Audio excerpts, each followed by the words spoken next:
Second, we are now counting the days before the final days before the fourth State of the Nation address of our President on July 28. This is a national event of great significance, and as always, the Philippine National Police is in the front lines of ensuring the peaceful and orderly conduct. Security preparations are already in full swing, and I commend the National Capital Region Police Office for its recent civil disturbance management competition, because it was just more than a showcase of skill.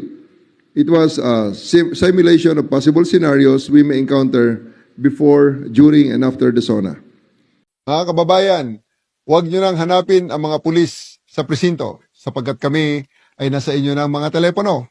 Dial 911, darating kami sa loob ng 5 minuto.